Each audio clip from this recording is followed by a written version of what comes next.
Goddess, what is going on? What it do, baby? No, I'm just kidding. I'm so happy to be here. Goddess, Things are going yo, let on. me tell you.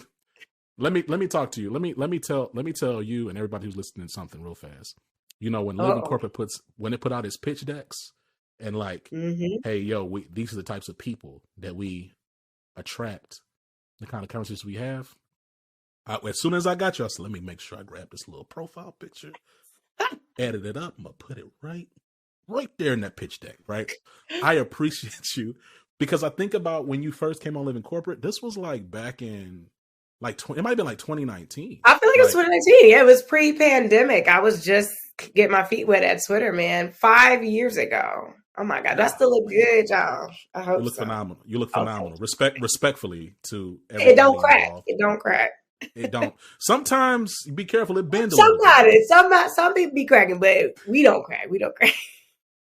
So it's to your point, like about 5 years ago, right? Like 5 years.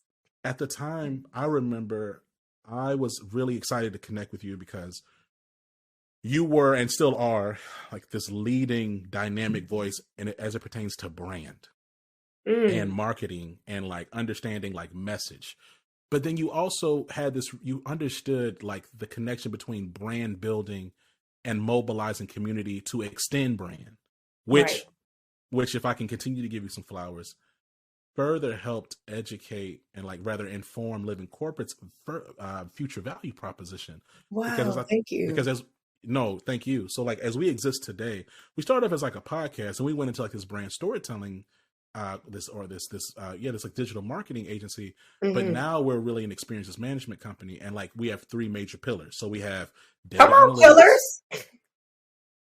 So I'm a strategy girl. You know, I love me some pillars. I love me a damn framework. I love it. We got the data analytics, visualization, and organizational assessments. Nice. So we can ingest in anything. We can ingest in customer data, employee experience data. Yes. We bring in like intersection analysis, visualization, super dope stuff using like R and Python and other things we got going on. We have an e-learning platform that's like autonomous. Really kind of like very similar to like a music streamer because we've taken like our podcast library, we built our own LLM and like modularized all our modules. Wow, that's amazing. And the third thing we have is the brand storytelling. And so you got to know that you are a genuine inspiration and continue to be an inspiration as I think about, okay, what does it look like to take these stories and like, and position that to organizations who are looking to to talk about why they're an employer of choice and what their commitments look like to historically marginalized communities. I think about those big ass billboards you had going on. Man. Right.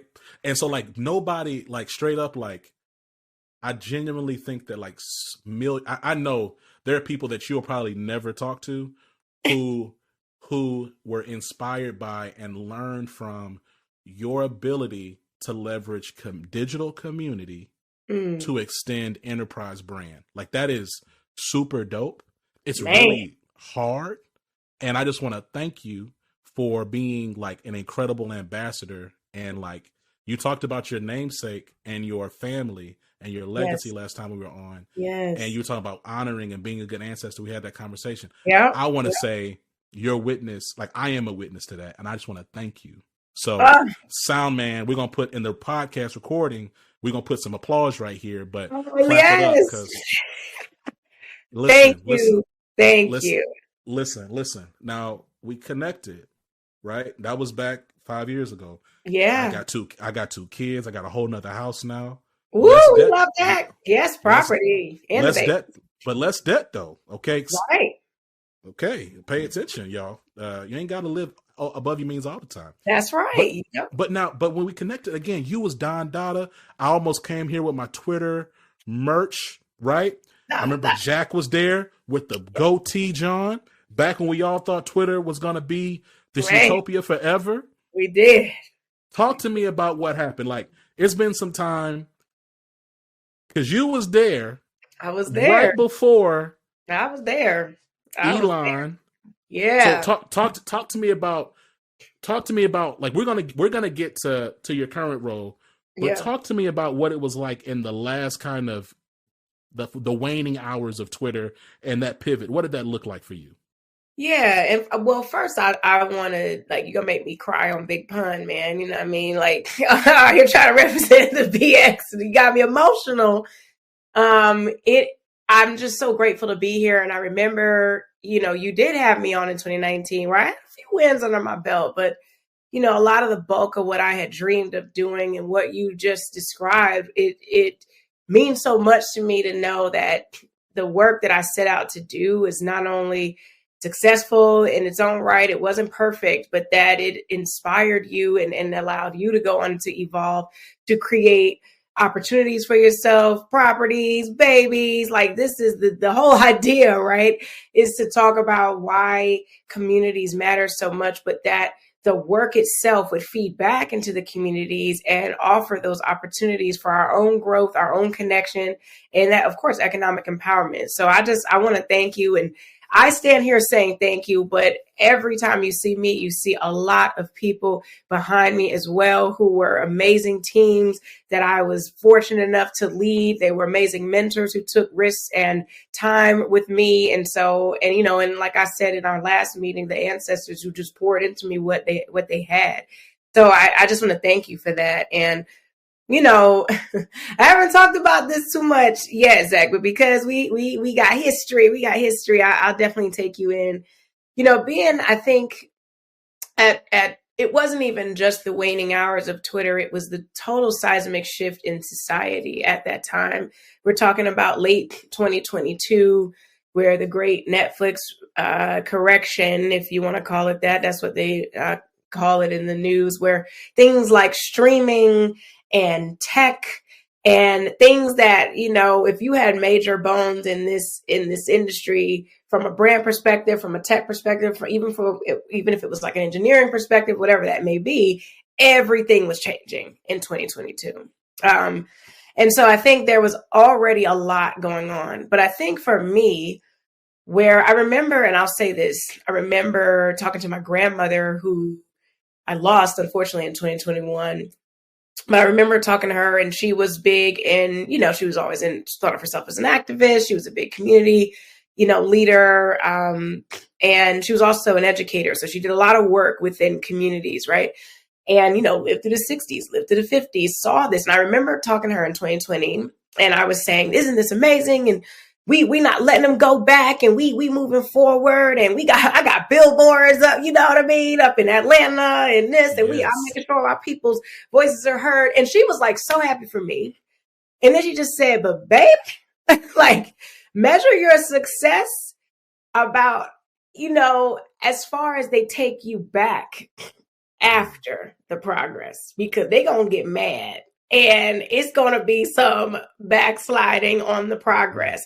So she was like, this is great. It looks like you've done that, but there's going to be a pushback. So now you see, you came from here. Did you really go here, or are you actually here? Meaning, and I was kind of like, oh, that felt a little pessimistic at the time. But having someone who went, lived through the civil rights era, who lived through watching major moments of policy change enacted around human rights, around civil rights, and then watching societal backlash to it, I think I recognized in the waning days of Twitter that that's what was happening. And I want to be very clear that, Twitter was not perfect at all, but the Twitter that I was a part of was trying to showcase two things. One, that you could have a platform and a service that could be a conduit for communities, that could be a voice and a platform for people that was democratized in every way, and that people could have an opportunity to talk about who they were, to find each other. Now, that was not perfect, and we know that, right? But the other part of Twitter was that the people inside Twitter could also represent those same people that you saw outside, that there would be an opportunity to have fully remote work, because that meant that anyone, anywhere could work at the service, right? Because that's what we were serving. So I think when, oh boy, came over to Twitter, I recognized, I'm going to just call him oh boy right now, because the name trigger. I respect it. Yeah, and so I think when he came over, I recognized that there was about to be an assault on all of that. There was about to be an assault on communities being able to speak up and be democratized, people being able to teach each other and be informed, people being able to find communities together. And there couldn't be no utopia of a company that had Black leadership and people LGBTQ plus leadership, right? And all of these places making decisions about the communities. And we didn't even get to the utopia. We were still like fighting an uphill battle, but just the mere chance of progress, the small modicum of forward progression, the idea that people were working remotely and it felt freer to them and they could be with their children and they could rest and they could have hobbies and also pour into work that they cared about. That all had to be shut down. And so I think I recognized that it was tough, and I made sure that I was there for my team and we talked through what would it be like for us to try and survive through whatever was coming next, if we were here or not. And I think we were very clear that the work that we were doing at Twitter would no longer exist under this person. It was fundamentally clear. Not only would the work not exist, but he didn't want people like us running that work. Like you said, Don Dada, you know what I mean? Like a girl had a little bit of juicy. You had the sauce. You had the sauce, not the juice. You had the sauce. And you know, it's to your point, right? I was so disturbed because I remember people were, you know, they were tweeting about it in real time. Oh yeah. And I remember, and I can't remember the brother's name, and I wouldn't say their name on here in the spirit of I don't want to whatever. But but he tweeted something, no guidance, and I said, oh, that really got me. He said he was one of the community builders at Twitter, and he said, I will never build up something for someone else to control again. Like, this will be my last time. Yeah. Oh, I know who that was. and I almost cried. Like, I think I teared up because I was like, dang, that is like. And in principle, I understand it, and I agree. Obviously, we right. You got your own thing, yeah. Right, but my thing is, it's just like, damn, like, what does that mean for just like Black creative? So every time you want to be creative and you want to build something for community, you got to start from scratch and build it. Right, you can't. So the day, and so what struck me about that moment at Twitter was that, to me, it also signaled a shift in it signaled a seismic shift at the intersection of Black creativity and tech spaces. I don't believe since then we have seen the same level of energy and investment by Black and brown people into major tech platforms, because it's like, well, wait, nah. You could just take all of this. Yeah. Right. And then like we see that reinforced even with these current layoffs. Before I jump to that, we're back on your timeline. So I think I remember at that time we were in court, we were in communication because we were talking about getting on the pod, and I was working with your PR person. And I was like, ooh. And your PR person is now over at Eventbrite. Shout out to Viviana. She's still rocking. Yeah. And so other homegirls over at Kickstarter, she was with me a lot of the time at Twitter. But then also you was rocking with MGD at the time. Yeah. Right, because we just had her on the show. So like, so here's my thing though. You pivot from that and then you go to Disney. Yeah. What did that look like, and how did that feel? Yeah. We live in corporate today, boy. We live in corporate today. I've been waiting for this conversation. Yeah, so again, I will say that the way things ended at Twitter, and not because of anyone who I worked with during my time there, but the way it ended is one of the biggest, if not the biggest, professional heartbreak of my career. I was devastated, even though I knew the boulder was coming, you know. And I also want folks to understand that, like, there was a lot of up and down in that process. There was a lot of isn't he courts and this, you know, there was a lot of like, what is going to happen? And even through that, there was so much destabilization and attention and resources that had to be now put towards this outside of the things that we should have been focusing on. But again, we had no choice. And I think it was just a larger play about who gets to have the power and resources to destabilize, organizations that are so integral in our society. I think that was huge. So to me, I think that what I did hinge on when I was leaving Twitter, and I will say this, I was not a part of the sort of big first cut that came in. I left about 2 weeks before that happened. And at the time, we were under the impression that there was going to be a court decision that we would come out okay in. And I wanted to then elevate my team who had been doing extremely well. And I felt like it's time for y'all to now rebuild this. We're going to be okay, in the way that, the next era of what this could be. They came up under my tutelage there. They were ready. And what I felt was that no matter what was going on and all the destabilizing that happened in the final days, I still felt that the work that I had done and my team had done was a proof point. It was a proof point in saying you can absolutely create an org, invest real power in the leadership of color, or one who represents the communities you're trying to serve. And that's why I say, I joke about having the juice, but I give all the love and praise to Nola Weinstein and Leslie Berlin and Jack during his time there. And, even Ned, our CFO, that was a lot of power and trust that they gave me. And so I always tell companies, take a chance on us and look at where we can take you. And so because of that, I felt that we had proven that when you invest in communities who are your consumers, this ain't even like communities that's just, we doing this to be nice. These are our consumers that made us who we are. They are the ones that use our service or buy our product or, but subscribe. They are our consumers. And when you invest in the ones that are most marginalized, you can make things better for everybody.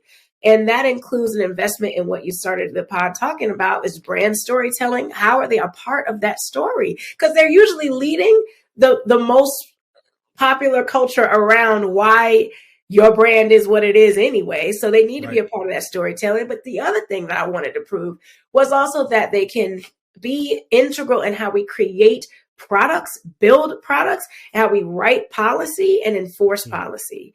And I think that as crazy and chaotic as the end was, I felt very proud that my position existed at Instagram now. That position exists at WhatsApp. I remember sitting at my kitchen table and writing it out, asking my mom, does this sound good? Should I put global director? Does that sound jiggy, right? Okay, you know what I mean? And so I remember writing my JD. And again, that's the power and trust that I was, given by the amazing leadership at Twitter. And to watch that position exist at other places was phenomenal. So when Disney came to me with a brand new position that they had never been able to wrap their minds around at a VP of inclusive marketing, you're talking about Disney right down the middle of Main Street, USA.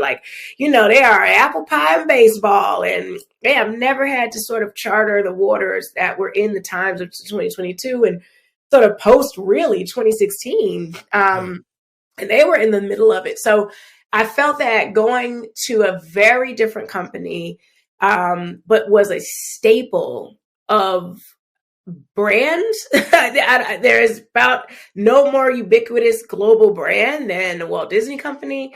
And then also to showcase that the work we had done for the past, and even work I had done at VML, Y&R on the brand side was becoming something that top brands felt they needed to invest in. So I wanted to go there and prove out if it could work. So you, because I'm gonna tell you something. The way it looked outside, I was like, dang, she slid straight from that. Yeah, it did look like that. Pivoted to Disney. Yep. And so then now, right? Seamless. You're now the chief content officer at Essence Venture. So yes. Talk to me about this journey, right? Because for me, it's to me, it looks like you went from everything is still marketing, right? Everything is still brand. Everything is still connection. Mm-hmm. And honestly, effective and powerful content strategy fosters that. Right. Exactly. Talk to me about what it is you picked up and learned from your longer time at Twitter, your shorter time at Disney, to Yeah. now being the chief content officer in Essence Ventures. Like, what does that look like? How does that impact your day-to-day role? Like, what does that mean? Yeah, I mean, one is, remembering I started my career as the lowly senior social strategist. Yeah. And then, I took a marketing job just to figure it out because I thought I was going to be a journalist, and that didn't work out because it was the first recession, back, almost 20 years ago, about 15 years ago now. And then going into marketing. So my first role was always social media strategy. And that was sort of where I came up in the agency world, and then landed at VML, where I was able to sort of flip that work and focus still on strategy, but bringing in audience sort of. And I would say I really sort of do audience strategy, no matter what. I do audience strategy. Now, once we figure out how to connect with that audience, most of the time it is always through content, right? Because of where we are. And, whether it was tweets or it was experiences during my time at Twitter, whether it was straight up campaign work on my ad days, I've always been really entrenched in content. And so at Disney, I think what I learned, Disney was going through a lot. I mean, if you saw any of the headlines during the time there, it was the idea that streaming, which is the business I came in to work on, was changing a lot as far as profitability. That's for any company. But also there was huge, I ain't calling it no damn culture war, because that don't even make no damn sense. Ain't nobody on the other side fighting y'all. Like, it's y'all fighting. Like, you know what I'm saying? Like, a war means that two people no, it's with equal, right. It's somebody causing problems because they're afraid they're losing power, straight up and down, right? Straight up and down. And so while that was happening with some of the right wing stuff, like what I learned is, one, what's important for a leader from an internal company perspective, and then also, again, audience strategy. What does your audience want to see? What are they connecting with from you as a company, from what you're putting out into the world? And again, you can't get more, again, ubiquitous, well-known content and IP than thinking about Walt Disney. So I learned a lot there, and sort of just, no matter what is happening, no matter where you are, those are the two pieces that you need to be really clear on. Your audience strategy, and that includes understanding different layers and intersections, right? And then how are you connecting with them? That is brand storytelling and content. So when I got the call from Rich Dennis and Caroline Wanga to say, look, we've got this really interesting role, we're thinking about it very differently than we have in the past, and we sort of want someone that has this sort of brand storytelling background, because we're in a digital media space with a legacy company that was Essence, another legacy company that is Afropunk, right? Different levels of legacy there. And then some really awesome opportunities with Essence Studio, which is its own production house, and ways to tell stories going forward. I looked at it as what an amazing opportunity to do more audience strategy, understanding different global audiences, and then telling stories that they are connecting to and partnering with them to tell the stories. Mm-hmm. And I say all that to say that it also was not lost on me that our stories, certain community stories, were under attack.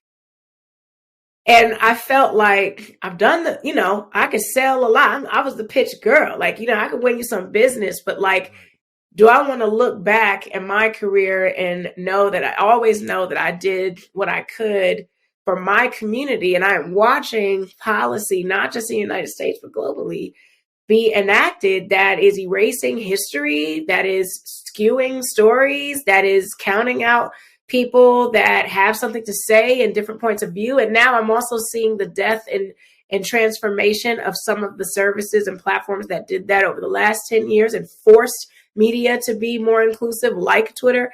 And so I wanted to come here and make sure that I continue to sharpen how we connect with communities, but also be really cognizant of the fact that I could bring narratives forward during a time where media and the press itself is truly, trying to do their best to maintain their really integral role in society, because there's so many pressures.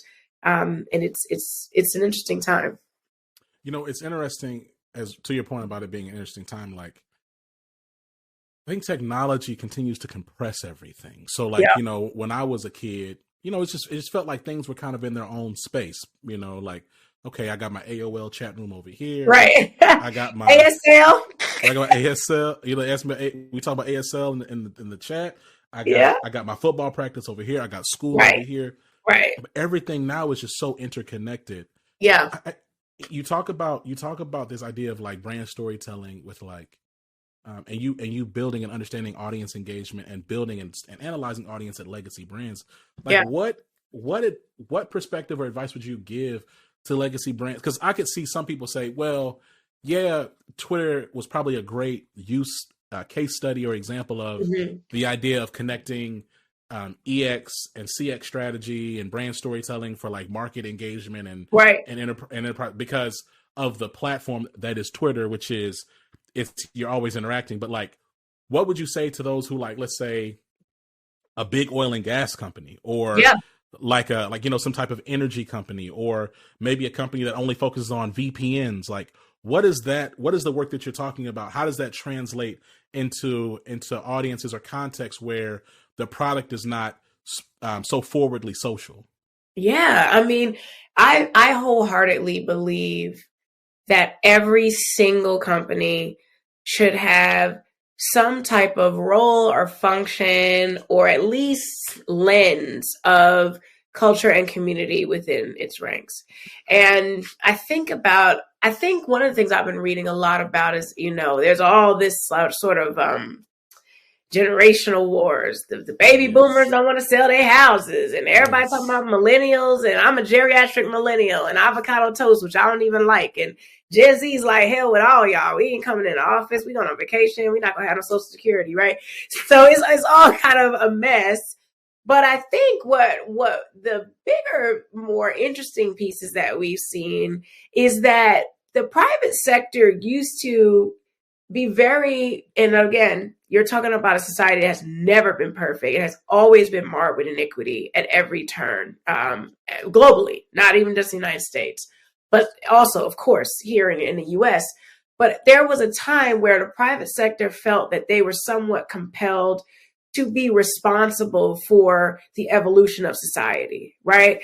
And so I think that as we have watched that erode in place of profits, what we have lost is that every damn brand should be worrying about the well-being of the constituents that it serves. I use an energy brand here in Connecticut where I live, and I just was reading an article about how, a 30% spike, right, in the hertz rate of energy has now made a huge impact on low-income families where kids are rationing out time to do homework, time to turn maybe the electric heater on because they're in buildings where there's other types of issues. And so you might be this fat cat energy titan and tycoon, but your work, your product and your service always affects communities. You should always be in tune.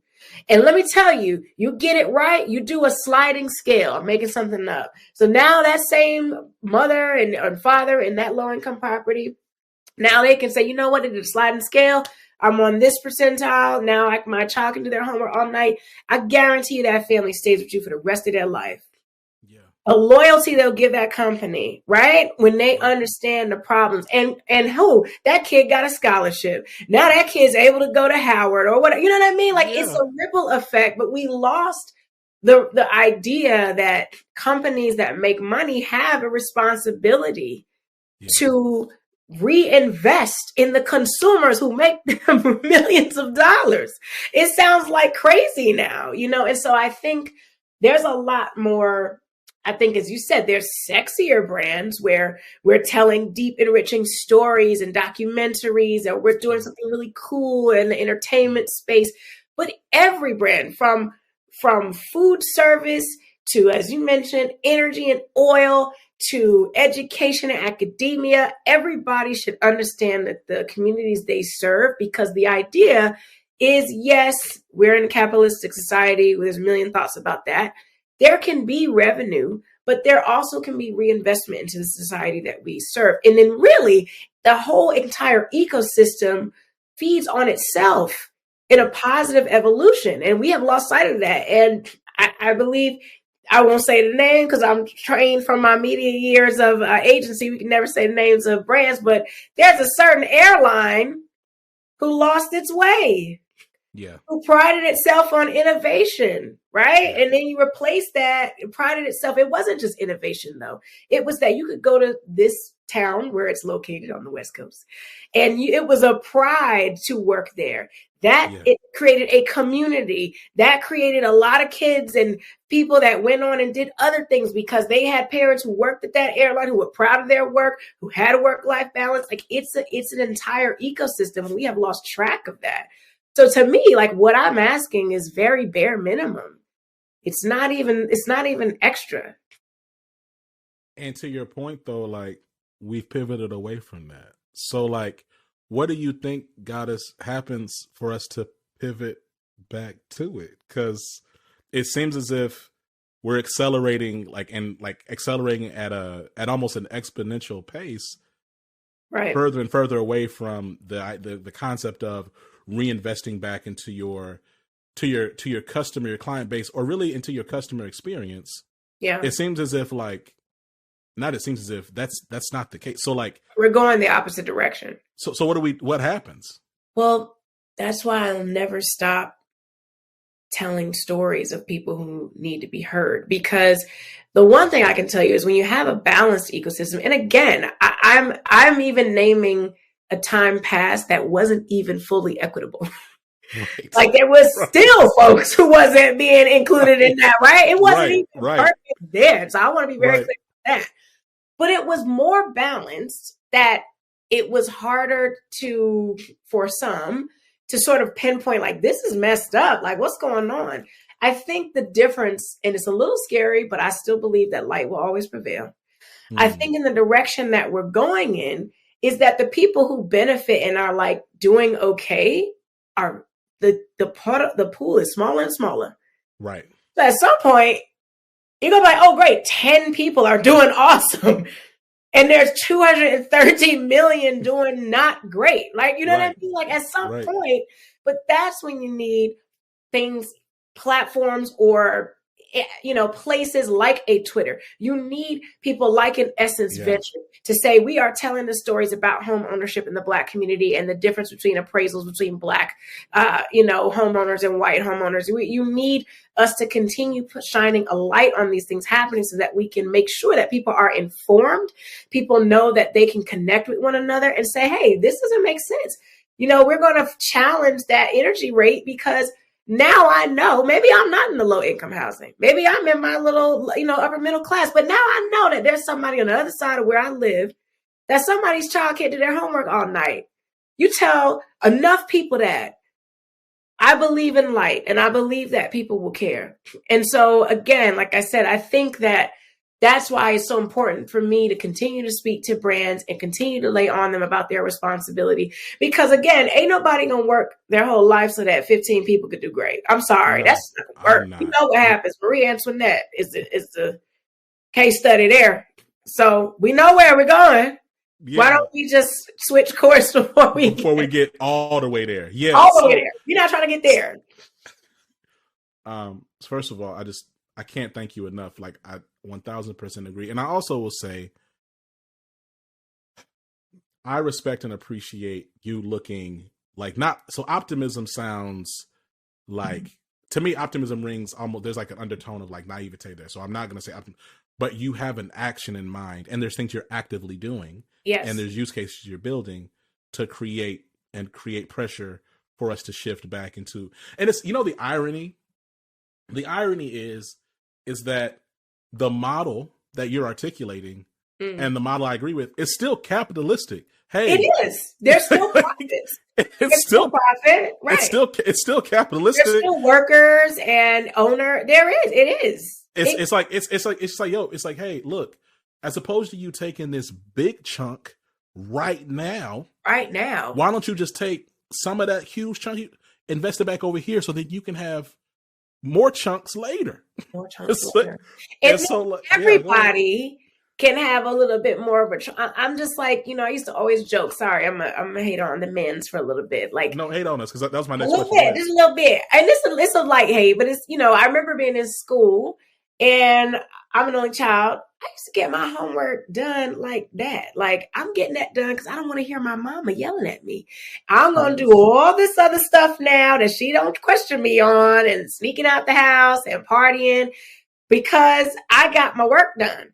But every guy that I knew was like, I forgot to turn in the homework. My mom is yelling at me. And I'm like, did you just, every day, you know that this is going to happen. Why don't we just, let's skip that part and go to this? So, to have people that are so squoze and so stressed. And I think that it's all around. And so, I wrote an op-ed about, Dr. Candia Bailey, who was an academic administrator who, unfortunately, Black women took her own life because she was not being supported in her workplace. And so it's not just the work I'm putting out either. I also challenge myself as a leader to make sure that the people who I am, who report into me, who rely on me for leadership and mentorship, to even do this work, that I am empathetic to what they need. I am teaching how to be a leader. There's no need for,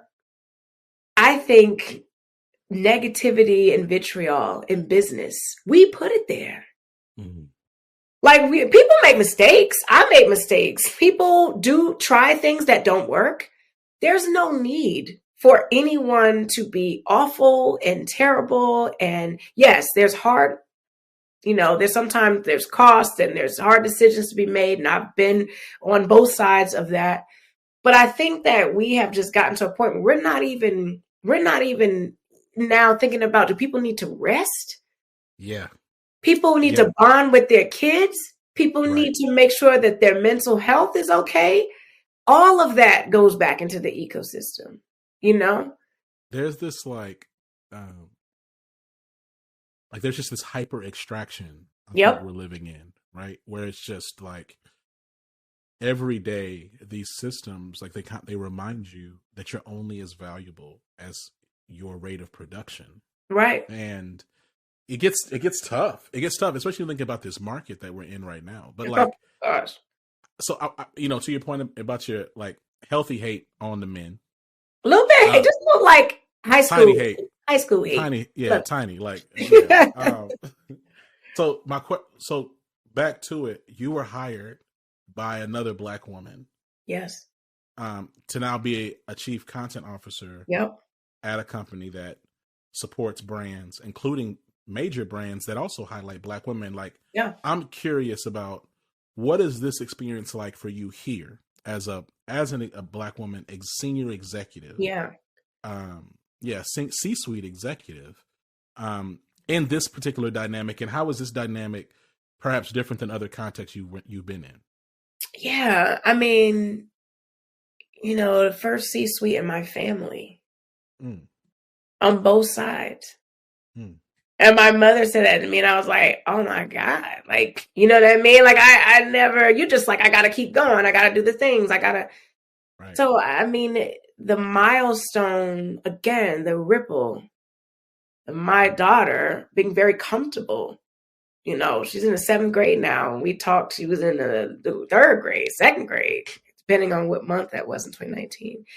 I think the ripple effect of what that means and what taking this role on has meant for me personally that's just one small part of it. I think the larger piece is exactly what I'm saying, is that like, I'm always, since day one, since I got on this earth, just been always willing to ride for my people and those who have experienced things as my people have, and so I think that, being in an environment that not only is Black and telling our stories and uplifting our people from the joy, the pain, the confusion, dealing in real time with some of the things that are coming down the pike, but it's the history of this company. This was the company that told my grandmother that she could be a successful executive, that she could go back and get her master's and start her own business, and who said to my mom, like, it's okay. Like, if you and, your spouse didn't get married, you can co-parent together and that's all right. And your child, me, can still be successful.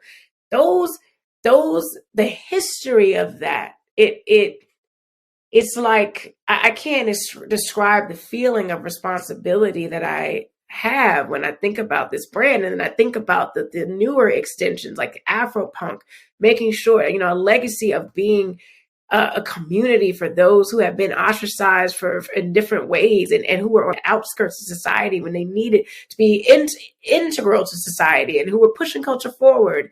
You know, something like a beauty con that can completely tear down the walls of what we've known about what is beautiful, right? Yeah. And so I think that is, you know, what's so inspiring to me. And I just feel an immense sense of responsibility to the community that I'm serving. And again, you know, our brands, we say it's the new general market, right? We serve primarily Black audiences with most of our brands. Sorry, this sun is crazy. But we also serve the new general market, which includes, you know, all different types of ages and different people of different backgrounds and orientations and parts of the world and physical abilities. And so I think that is what I've always tried to do, is make sure that we were creating a ecosystem or a kind of a, I guess, I don't want to say a program, but a way of a method of moving forward the things that they care about, and making sure that I say this at Twitter, like, I'm not looking at y'all outside the fishbowl. I'm swimming with y'all.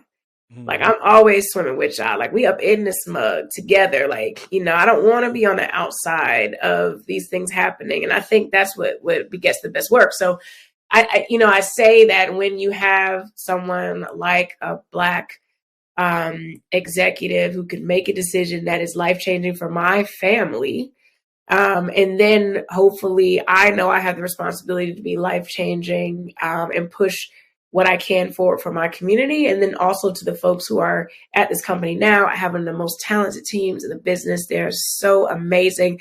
And I love being able to pour into them and also learn from them. You know, it's a new industry for me as well. You know, media, I know content, but media is different and new. And so I've been able to grow and stretch myself and trust an amazing team with that. And it's been, I hope, mutually beneficial, but we have a good time. Goddess, look, you dropped multiple mics there. I feel like we Woo! got to end it right here. I appreciate you, again, giving your flowers. I'm excited about the work you're doing at Essence Ventures. I want us to keep, of course, we're going to keep lines of communication open. Of course. You're a friend of the show. You're welcome back anytime. Yay! Before I let you go, any parting words or shout outs? Oh my God, shout outs! I want to give you your flowers. I mean, you're talking about being in spaces that weren't built for us.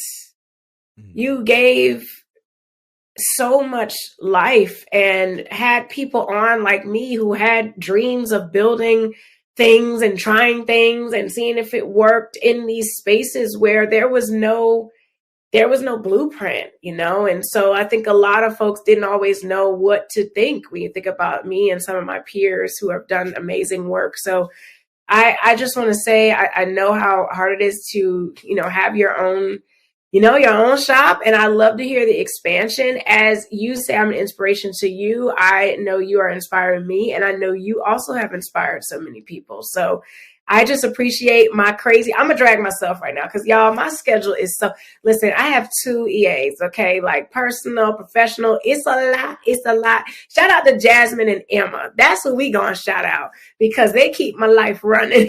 So I would be lost without my amazing admin support. 2 Black women who, again, I'm proud to pour into, who allow this Black woman to do as much as she can for her family and her community, and also take some time for herself because rest matters. I learned that from a mentor, the amazing Dr. Bernice King, who is an amazing person, and she always stresses rest because it is important to recharge as we continue the work that we got to do. So that's my shout outs. Thank you for having me. Oh my God. I feel like I rambled, but I was good. You didn't ramble. You didn't ramble. Goddess, we'll talk to you soon. Peace. All right. Bye, Zach.